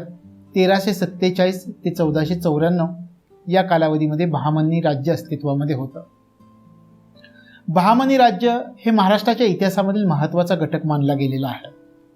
महाराष्ट्रावरती 13व्या शतकाच्या अखेरीपासून सुरू झालेल्या दिल्लीच्या सुलतानांची जी आक्रमणं होती ती आक्रमणं आणि त्यानंतर झालेली बहामनी राज्याची स्थापना या महत्त्वाच्या घटना होत्या. महाराष्ट्रामध्ये बहामनी राज्याची स्थापना हसन गंगू बहामनी यानं केली. म्हणजे महाराष्ट्रामध्ये या ठिकाणी बहामनी राज्याची स्थापना कोणी केली हे लक्षामध्ये ठेवायचं. महाराष्ट्रामध्ये बहामनी राज्याची स्थापना हसन गंगू बहामनी यानं केलेली होती. हसन गंगू बहामनीचा जर आपण विचार केला तर हसन गंगू बहामनी हा या राज्याचा मूळ संस्थापक मानला जातो. हसन गंगू बहामनीचं राज्य विदर्भापासून दक्षिणेस कृष्णा नदीपर्यंत पसरलेलं होतं. मोहम्मद गवान हा शूर मुत्सद्दी सरदार होता आणि याच्या मृत्यूनंतर बहामनी राज्याचे 5 तुकडे झाले. आता बहामनी राज्याचे कोणते 5 तुकडे झाले हे आपण समजावून घेऊयात. या बहामनी राज्याच्या 5 तुकड्यांमध्ये वराडची इमादशाही, अहमदनगरची निजामशाही, बिदरची बरीदशाही, गोवळकंड्याची कुतुबशाही आणि विजापूरची आदिलशाही अशा प्रकारे बहामनी राज्याचे 5 तुकडे झालेले होते. आता या 5ही वेगवेगळ्या राज्यांविषयी आपण समजावून घेऊयात. सुरुवातीला वराडची इमादशाही. इमादशाह हा तेलंगी ब्राह्मण होता विजयनगर बरोबर चाललेल्या लढाईमध्ये तो मुसलमानांच्या हातामध्ये सापडला आणि त्याला मुस्लिम धर्माची दीक्षा दिली गेली. इमाद शहाला मोहम्मद गवांच्या प्रयत्नानं इमाद उल मुल्क हा किताब मिळाला आणि इमाद शहाला वराडची सुभेदारी मिळाली. पुढं त्याने इमाद शाह नाव धारण केलं आणि स्वतंत्रपणे राज्यकारभार करायला सुरुवात केली आणि इसवी सन 1572 मुर्तुजा निजामशहानं इमाद शहाच्या वंशजाला ठार केलं आणि वराडचं राज्य निजामशाहीमध्ये विलीन केलेलं होतं. अशा प्रकारे बहामनी राज्याचा हा एक तुकडा वराडची इमादशाही असं आपल्याला सांगता येईल. त्यानंतर दुसरा, जे 5 तुकडे झालेले होते त्यातला दुसरा तुकडा हा अहमदनगरची निजामशाही. या ठिकाणी मलिक नाईफ, ज्याला आपण निजाम उल मुल्क, हा मूळचा विजयनगरचा ब्राह्मण होता आणि पुढच्या कालावधीमध्ये त्याने इस्लाम धर्म स्वीकारलेला होता. निजाम उल मुल्कचा मुलगा अहमद याने अहमदनगरच्या निजामशाहीची स्थापना केली. दौलताबाद ते जुन्नर या मार्गावरती बिंकर हे एक खेडं आहे आणि त्या मध्यवर्ती ठिकाणाला अहमदनगर हे नाव देऊन नवीन शहर त्यावेळी वसवण्यात आलेलं होतं. शिवनेरी, लोहगड, तोरणा, कोकण प्रांत निजामशाहीच्या ताब्यामध्ये होते. निजामशहाच्या मृत्यूनंतर त्याचा मुलगा बुर्रान हा गादीवरती आला. बुर्रानच्या कारकिर्दीमध्ये सतत संघर्ष होत होता. बुर्रान 1553 मध्ये मृत्यू पावला आणि बुर्रान नंतर हुसेन शाह, मुर्तजा निजामशाह, इस्माईल निजामशाह, बुर्रान निजामशाह हे सुलतान पुढच्या कालावधीमध्ये होऊन गेले, पण हे सुलतान अकार्यक्षम सुलतान होता. सत्तेवरती आलेल्या चांद बीबीनं निजामशाहीचं संरक्षण केलं आणि दक्षिणेच्या इतिहासामध्ये आपलं नाव अजरामर करून ठेवलं. त्यानंतर विजापूरची आदिलशाही. विजापूरच्या आदिलशाहीचं राज्य युसुफ आदिलशाह याने 1489 मध्ये स्थापन केलेलं होतं आणि युसुफ जी आदिलशाही आहे ती 200 वर्षे पुढच्या कालावधीमध्ये टिकलेली होती. या सत्तेमध्ये दक्षिणेमध्ये निजामशाही आणि कुतुबशाहीशी सतत संघर्ष करावा लागला. या सत्तेचा विस्तार पूर्वेपासून पश्चिमेपर्यंत झालेला होता. आदिलशाहीचा मुघलांशी संघर्ष सुरू असताना शहाजीराजे भोसले यांनी मोलाची कामगिरी केलेली होती. मुघल आणि मराठ्यांच्या बरोबर झालेला जो संघर्ष होता, या संघर्षामध्ये विजापूरची आदिलशाही कमकुवत बनलेली होती. दिल्लीचा बादशाह औरंगजेबानं हे राज्य 1686 मध्ये जिंकून घेतलं. त्यानंतर मुघल कालखंडाचा आपण विचार करूयात. मुघल कालखंडाचा जर आपण विचार केला तर सम्राट अकबर आणि महाराष्ट्राचा संबंध आपल्याला लक्षामध्ये घ्यावा लागेल. संपूर्ण भारतामध्ये मुघलांचं साम्राज्य प्रस्थापित झालेलं होतं. दक्षिण भारतामधील विशेषतः महाराष्ट्रामधील अहमदनगर आणि खानदेश ही स्वतंत्र राज्य आपल्या आधिपत्याखाली आणण्याची सम्राट अकबराची राजकीय महत्वाकांक्षा होती आणि अकबरानं स्वतंत्र राज्यांना आपल्या साम्राज्यामध्ये विलीन होण्याचा संदेश पाठवून दिला. यानंतर या संदेशानुसार खानदेशाच्या अली खान सत्ताधीशानं अकबराचं सार्वभौमत्व स्वीकारण्याचं मान्य केलं आणि याबरोबरच मुघलांना आशीरगड आणि बऱ्हाणपूर ही महत्त्वाची ठाणी मिळाली. अहमदनगरच्या राणी चांद बीबीनं अकबराचा आदेश धुडकावून लावला. सम्राट अकबरानं शहाजहान मुराद आणि अब्दुल रहीम खान यांना अहमदनगर जिंकण्यासाठी महाराष्ट्रामध्ये पाठवलं आणि राणी चांद बीबीनं मोठ्या शौर्यानं किल्ला लढवला, पण तो किल्ला वाचवण्यामध्ये राणी चांद बीबी अपयशी ठरली. आपला पराभव टाळता यावा यासाठी राणी चांद बीबीनं मुघलांबरोबर तह केला आणि या तहान्वये समृद्ध वऱ्हाड प्रांत मुघल साम्राज्यामध्ये विलीन झाला. इसवी सन 1597 मध्ये अहमदनगरच्या सुलतानानं वऱ्हाड प्रांत पुन्हा घेण्याचा प्रयत्न केला, म्हणून सम्राट अकबरानं अबुल फजल याला वऱ्हाड प्रांत हस्तगत करण्यासाठी दक्षिणेमध्ये पाठवलेलं होतं. अबुल फजलनं अहमदनगरचा पराभव केला आणि अहमदनगरचा किल्ला आणि वऱ्हाड प्रांत पुन्हा जिंकून घेतला. संपूर्ण अहमदनगर अकबराला त्याच्या आयुष्यामध्ये कधीच जिंकता आलं नाही. अशा प्रकारे आपल्याला या ठिकाणी अकबराचा संबंध सांगावा लागेल महाराष्ट्राशी. त्यानंतर शहाजहान आणि महाराष्ट्र याचा संबंध आपण तपासून पाहूया. सम्राट अकबराचं अहमदनगर जिंकण्याचं अपूर्ण स्वप्न जे होतं ते पूर्ण करण्याचा जहांगीरानं खूप काळ प्रयत्न केला, पण हा प्रयत्न अयशस्वी झाला. 1616 मध्ये शहाजादा खुर्रम म्हणजे शहाजहान याला स्वारीवरती पाठवलेलं होतं. यावेळी मलिक अंबर हा मुस्लिम सरदार निजामशाहीचा कारभार सांभाळत होता. निजामशाही वाचवण्यासाठी मलिक अंबरनं मुघलांबरोबर तह केला आणि अहमदनगरचा किल्ला, बालाघाटचा प्रदेश तसंच 16 लक्ष रुपये खंडणी देण्याचं मान्य केलं. 1627 मध्ये जहांगीराचा मृत्यू झाला. जहांगीराचं दक्षिण धोरण अपयशी ठरलेलं होतं. जहांगीराच्या काळामध्ये मुघल सत्तेचा विस्तार फारसा झालेला नव्हता आणि निजामशाहीचा दिवाण मलिक अंबरचा 1626 मध्ये मृत्यू झाला आणि यामुळं शहाजहानचं दक्षिणेकडील महाराष्ट्रातील प्रदेश जिंकण्याचं काम आता सोपं झालेलं होतं. इसवी सन 1630च्या सुमाराला शहाजहाननं दौलताबाद किल्ल्यावरती आक्रमण केलं आणि निजामशहाच्या फतेखानाला मुघलांचं वर्चस्व मान्य करायला भाग पाडला. निजामशाहीला हा मोठा धक्का होता. शहाजी राजे भोसले यांनी शहाजहान विरुद्ध युद्ध पुकारलं आणि कोकण पट्टीवरती शहाजी राजांची सत्ता प्रस्थापित झाली. याशिवाय शहाजहाननं पुन्हा युद्धाची तयारी केली आणि दक्षिणेवरती स्वारी केली.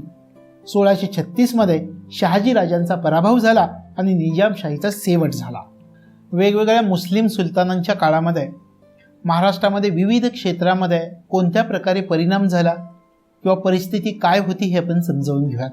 सुलतानशाही, बहामनी, मुघल काळामध्ये शेतीप्रधान व्यवस्थेचा जर आपण विचार केला तर या कालावधीमध्ये शेतीप्रधान अर्थव्यवस्था होती. शेतीच्या उत्पादन विकासासाठी वेगवेगळ्या लागवडीच्या पद्धतीचा तसेच वेगवेगळ्या अवजारांचा उपयोग केला जात होता. शेतीमध्ये ऊस, कापूस, तांदूळ, गहू, ज्वारी, बाजरी या प्रकारची पिकं घेतली जात होती. याशिवाय शेतीमध्ये जवस, तीळ, मोहरी, करडई या तेलबियांचं उत्पादन घेतलं जात होतं. शेती संबंधीचे सर्व व्यवहार रोख पैशानं आणि वस्तू विनिमय पद्धतीनं या कालावधीमध्ये केली जात होते. अशा प्रकारे कृषीप्रधान व्यवस्था होती. या काळामध्ये शेतसाऱ्याचा जर आपण विचार केला तर शेतसारा सरकारच्या उत्पन्नाचं प्रमुख साधन होतं. शेतसारा वसूल करण्याची जबाबदारी गावच्या पाटलावरती होती. मुघल काळामध्ये एकूण उत्पन्नाच्या 50% तसेच 1/3 एवढा शेतसारा घेतला जात होता आणि यामुळं शेतसाऱ्याचं असणारं हे प्रमाण शेतकऱ्यांसाठी अत्यंत जाचक असं होतं. साम्राज्यामधील सर्व जमीन ही शासनकर्त्यांची होती. जमिनीवरील खाजगी मालकी हक्क या काळामध्ये प्रचलित होता आणि शेती निसर्गावरती अवलंबून होती. अशा प्रकारे कृषीप्रधान व्यवस्था या कालावधीमध्ये होती. उद्योगधंद्यांचा जर आपण विचार केला या कालावधीमध्ये तर शेतीला आवश्यक असलेल्या सर्व वस्तूंचे उद्योगधंदे गावामध्ये होते. 12 बलुतेदारांकडून आवश्यक त्या सेवा पुरवल्या जात होत्या. कापड उद्योग, धातू उद्योग, चर्म उद्योग, मीठ उद्योग, जहाज बांधणी आणि लाकूड उद्योग सुरू होते. याशिवाय नांदेड, जालना ही शहरं पागोट्यांसाठी प्रसिद्ध होती. सोलापूर, चांदवड ही ठिकाणं धोतरांसाठी प्रसिद्ध होती. बर्रानपूर आणि बागलकोट ही ठिकाणं कापडासाठी प्रसिद्ध होती. तसेच पैठणची पैठणी सर्वत्र प्रसिद्ध होती. महाराष्ट्रामध्ये विणलेल्या सुती कापडाला देशामध्ये तसेच परदेशामध्ये सुद्धा मोठ्या प्रमाणावरती मागणी होती. जुन्नर आणि औरंगाबाद हे कागद उद्योगासाठी प्रसिद्ध शहरं होती. याशिवाय नद्या, तलाव आणि सागरी किनारा मच्छीमारीसाठी प्रसिद्ध होता. अशा प्रकारे उद्योगधंदे या कालावधीमध्ये होते. यानंतर व्यापाराचा जर आपण विचार केला तर शासनाकडून व्यापाऱ्यांना अनेक सोयी सुविधा आणि सहकार्य दिलं जात होतं. व्यापार तेजीमध्ये चालू होता. तसंच आयातीपेक्षा निर्यातीचं प्रमाण जास्त होतं आणि यामुळं आर्थिक सुबत्ता या काळामध्ये होती. सागरी बंदरामधून व्यापार चालत होता. व्यापार अरबस्तान, इराण, इराक, युरोपियन राष्ट्र, चीन, आग्नेय आशिया या देशांबरोबर व्यापार चालत होता. कोकण किनारपट्टीवरील दाभोळ, वसई बंदरामधून आयात निर्यात केली जात होती. बंदरामधून येणाऱ्या मालावर 3.5% कर आकारला जात होता आणि समुद्र मार्गाबरोबर खुष्कीच्या मार्गाने सुद्धा व्यापार केला जात होता. अशा प्रकारे व्यापाराची स्थिती या कालावधीमध्ये होती. धार्मिक जीवनाचा जर आपण विचार केला तर साहजिकच आपल्या लक्षामध्ये येणं आहे की बहुसंख्य जनता ही हिंदू होती आणि शासक हे मुस्लिम होते आणि मुस्लिम सत्ता ही धर्मानं, भाषेनं, संस्कृतीनं आणि तत्त्वज्ञानानं पूर्णपणे हिंदूंपेक्षा भिन्न होती. हिंदू आणि मुस्लिमांमध्ये संघर्ष होत होता. अशा प्रकारचं धार्मिक जीवन या कालावधीमध्ये होतं. आता सम्राट अकबरानं या ठिकाणी आपल्या लक्षामध्ये ठेवायचं आहे की या परिस्थितीमध्ये सम्राट अकबरानं एक विशिष्ट धार्मिक धोरणाचा अवलंब केला होता. मग सम्राट अकबरानं कोणत्या विशिष्ट धार्मिक धोरणाचा अवलंब केला होता याचा जर आपण विचार केला तर सम्राट अकबरानं उदार धार्मिक धोरणाचा अवलंब केला होता. हिंदूंवरील जाचक जिजिया आणि तीर्थकर या सम्राट अकबरानं रद्द केलेला होता. राज्यकारभारामध्ये हिंदूंना सन्मानाच्या जागा दिलेल्या होत्या. हिंदूंचे धार्मिक सण उत्सव दरबारामध्ये सुरू केलेले होते. हिंदूंच्या धर्मग्रंथांची फारसी भाषेमध्ये भाषांतर केलेली होती. याशिवाय बालहत्या, सतीचाल, बालविवाह या समाजामधील अनिष्ट प्रथांचा उच्चाटन करण्याचा प्रयत्न अकबरानं केलेला होता. अशा प्रकारे अकबरानं धोरण स्वीकारलेलं होतं धार्मिक बाबतीमध्ये. त्यानंतर अकबरानंतरचा जर आपण विचार केला तर अकबरानंतर भारतामध्ये ज्या धार्मिक धोरणाचा अवलंब करण्यात आला त्याच्यामध्ये सम्राट जहांगीरानं अकबराचं उदार धोरण तसंच पुढं चालू ठेवलं. सम्राट शहाजहाननं संकुचित धार्मिक धोरणाचा अवलंब पुढच्या कालावधीमध्ये केला आणि शहाजहाननं मंदिरं बांधण्याला परवानगी नाकारली. हिंदूंवरती तीर्थयात्रा कर बसवला. सम्राट औरंगजेबाचा जर विचार केला तर सम्राट औरंगजेब हा धर्मवेडा होता. औरंगजेबानं कलेचा राजाश्रय काढून घेतलेला होता. याशिवाय सण, उत्सव, रीतिरिवाज यावरती बंदी घातलेली होती. हिंदूंवरती जिजिया कर लावलेला होता. अशा प्रकारे अकबरानंतर भारतामध्ये धार्मिक धोरणाचा अवलंब सुरू झालेला होता. त्यानंतर मुघलांच्या काळामध्ये शीख धर्माच्या उभारणीचे टप्पे जे होते ते टप्पे आता आपण समजावून घ्या. मुघलांच्या काळामध्ये शीख धर्माच्या उभारणीच्या टप्प्यांचा जर आपण विचार केला तर मुघल कालखंडामध्ये शीख समुदायाशी मुघल राज्यकर्त्यांचा संघर्ष झाला. गुरु नानक हे शीख धर्माचे संस्थापक होते. शीख धर्मीय गुरु नानक यांना आद्य गुरु असं म्हटलं जातं आणि गुरु नानकांपासून गुरु गोविंद सिंगांपर्यंत शीखांचे एकूण 10 गुरु होऊन गेले. शीखांच्या प्रत्येक धर्मगुरूंना धर्मप्रचाराचं आणि मानवतावादी विचारांचा प्रसार करण्याचं काम केलं. शीख धर्मामध्ये गुरु परंपरेला प्राधान्य दिलेलं आहे. परमेश्वर निर्गुण निराकार आहे असं शीख मानतात आणि गुरु ग्रंथ साहेब, गुरुद्वारा आणि गुरुवाणी यांना शीख धर्मामध्ये महत्त्व दिलेलं आहे. औरंगजेबाच्या असहिष्णू धार्मिक धोरणामुळे शीख समुदाय दुखावला गेलेला होता. गुरु तेज बहादूर आणि शीख अनुयायांना संघटित केलं आणि मुघलांशी लढा चालू केला. गुरु तेज बहादूर यांना पकडलं आणि औरंगजेबाने 1675 मध्ये ठार केलं. गुरु तेज बहादूर नंतर गुरु गोविंद सिंग हे गुरुपदी आले आणि गुरु गोविंद सिंगांनी आपल्या अनुयायांशी खालसा दल ही लढाऊ संघटना स्थापन केली आणि गुरु गोविंद सिंग नांदेडमध्ये मुक्कामी असताना इसवी सन 1708 मध्ये 2 पठाणांनी त्यांची हत्या केली. गुरु गोविंद सिंगांच्या अनुयायांनी नांदेड या ठिकाणी गुरुद्वाराची निर्मिती केली आणि गुरु नानकांपासून चालत आलेल्या मानवतावाद आणि सर्व धर्म समभाव या उदात्त वारशाची जपणूक पुढच्या कालावधीमध्ये गुरुद्वारांच्या माध्यमामधून केली जात आहे हे आपल्याला दिसून येत आहे. अशा प्रकारे या ठिकाणी आपल्याला उल्लेख करता येईल की मुघलांच्या काळामध्ये शीख धर्माचे उभारणीचे टप्पे कोणत्या प्रकारचे होते. तर शीख धर्माच्या उभारणीचे टप्पे मुघलांच्या काळात या प्रकारे होते हे लक्षामध्ये ठेवायचं. यानंतर मुघलांच्या काळामध्ये सामाजिक आणि सांस्कृतिक जीवन कोणत्या स्वरूपाचं होतं हे पण महत्त्वाचं आहे. मुघलांच्या काळामधील सांस्कृतिक आणि सामाजिक जीवनाचा जर आपण विचार केला तर सुलतानशाही, बहामनी आणि मुघल कालखंडामधील समाज मोठ्या संख्येनं शेतीवरती अवलंबून असलेला आपल्याला दिसून येतो. शेतीला पूरक असणारे अन्य व्यवसाय मोठ्या प्रमाणावरती केले जात होते. शेती करण्यासाठी बहुतांशी लोक मोठ्या संख्येनं खेड्यामध्ये राहत होते. समाजामध्ये 12 बलुतेदारी पद्धती होती. ग्रामसंस्थेला विशेष महत्त्व प्राप्त झालेलं होतं. गावाची सुरक्षा करणं, दिवाबत्तीची व्यवस्था करणं, गावामधील जमिनीची आणि उत्पन्नाची नोंद करणं, याशिवाय सामूहिक सण साजरे करणं, गावामधील भांडण तंटे सोडवणं ही कामं ग्रामस्थांना करावी लागत होती. गावाचा प्रमुख पाटील होता. याशिवाय पाटलांना गावामध्ये मोठा सन्मान दिला जात होता. ग्रामीण जीवनाचा जर विचार केला तर या कालावधीमध्ये ग्रामीण जीवन स्वयंपूर्ण होतं. हिंदू समाजामध्ये जातीबद्ध समाज रचना अस्तित्वामध्ये आलेली होती. मुस्लिम समाजामध्ये शेख, पठाण, सय्यद आणि परदेशी मुस्लिम यांना श्रेष्ठ मानलं जात होतं. उलेमा, हकीम, काझी, सुफी या परंपरेमधील व्यक्तींना समाजामध्ये प्रतिष्ठा प्राप्त झालेली होती. याशिवाय राज्यकर्ता वर्ग, सरदार, जमीनदार यांचे जीवन विलासी स्वरूपाचं होतं. अशा प्रकारे सामाजिक आणि सांस्कृतिक जीवन या कालावधीमध्ये मुघलांच्या कालावधीमध्ये होतं असं आपल्याला दिसून येतं. मोगल कालखंडामध्ये हिंदू आणि मुस्लिम संबंध कोणत्या स्वरूपाचे होते याचा जर आपण विचार केला तर हिंदू आणि मुस्लिम हे धार्मिकदृष्ट्या भिन्न होतात. हिंदू मुसलमानांमध्ये सामाजिक पातळीवरती आचार विचारांची देवाणघेवाण होत होती.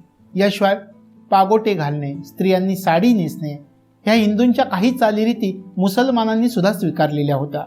इस्लाम धर्म स्वीकारलेल्या हिंदूंनी आपले परंपरागत रीतिरिवाज जपलेले होते. करमणुकीचे प्रकार, विलासीपणा, पडदा पद्धती, पायजमा कुर्ता हा मुस्लिम पोशाख जो होता, हा मुस्लिम पोशाख पद्धती हिंदूंनी स्वीकारलेली होती. याशिवाय सण उत्सवांचा परस्परांवरती प्रभाव पडलेला होता. हिंदू मुसलमान एकामेकांच्या सणांमध्ये सहभागी होताना दिसत होते आणि इस्लाममधील समतेचं तत्व हिंदू धर्मीयांना आणि विचारवंतांना आवडलेलं होतं.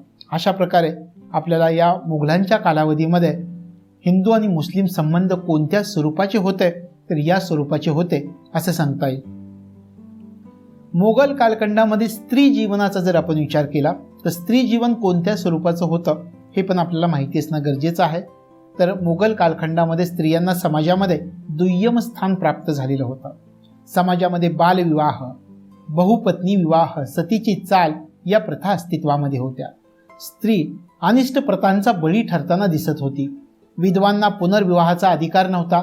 सती प्रथेचं उद्धातीकरण झालेलं होतं. सती प्रथेला सम्राट अकबरानं विरोध केलेला होता. सामान्य स्त्रिया शिक्षणापासून वंचित ठेवण्यात आलेल्या होत्या. स्त्रियांना वडिलांच्या संपत्तीमध्ये अधिकार दिला गेलेला नव्हता. अशा प्रकारे मोगलांच्या कालखंडामध्ये स्त्री जीवन होतं असं आपल्याला सांगता येईल. यानंतर मोगल कालखंडामध्ये सांस्कृतिक जीवन कोणत्या स्वरूपाचं होतं हे आपण समजावून घेऊया. या कालावधीमध्ये किंवा मोगल कालखंडामध्ये हिंदू मुस्लिम हे एकत्रितपणे राहत होते. हिंदू मुस्लिमांमध्ये आचार विचारांची देवाणघेवाण सुरू होती. याशिवाय काही मुस्लिम विद्वानांनी मराठी भाषेमधील काव्य लेखनामध्ये प्रावीण्य मिळवलेलं होतं. हुसेन अंबरखान यानं गीतेवरती मराठी टीका लिहिलेली होती. शेख मोहम्मद, वजीर उलमुख यासारख्या मुस्लिम कवींनी मराठी ग्रंथांची रचना केलेली होती. तसंच तुर्की, अरबी, फारशी, मराठी या 4 भाषांच्या मिश्रणाने दख्खनी उर्दू या भाषेची जडणघडण यावेळी झालेली होती. सुलतान इब्राहिम आदिलशहा हा सरस्वती आणि गणेश भक्त होता. याशिवाय सुलतान इब्राहिम आदिलशहानं नवरसनामा हा ग्रंथ लिहिलेला होता. तसेच शिव आणि गणेशावरती कवने केलेली होती. दक्षिणेमधील आदिलशहा, निजामशहा हे सुलतान उदारमतवादी होते. आदिलशहा, निजामशहा या सुलतानांनी हिंदूंना प्रशासनामध्ये उच्च जागा दिलेल्या होत्या. हिंदूंचा सन्मान होत होता. कर्तबगार हिंदूंना जहागिऱ्या, मनसबदाऱ्या दिल्या गेलेल्या होत्या. याशिवाय प्रशासनामध्ये हिंदूंचं सहकार्य मोठ्या प्रमाणामध्ये घेताना दिसलं जात होतं. महाराष्ट्रामधील वारकरी संप्रदायाने शेख मोहम्मद याला संत म्हणून स्वीकारलेलं होतं.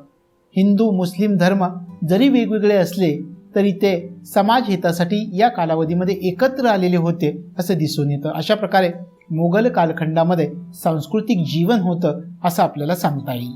अशा प्रकारे मोगल कालखंडामधील आपण संपूर्ण माहिती घेतली. यानंतर आपण मराठा कालखंडाची माहिती पुढच्या भागामध्ये पाहणार आहोत.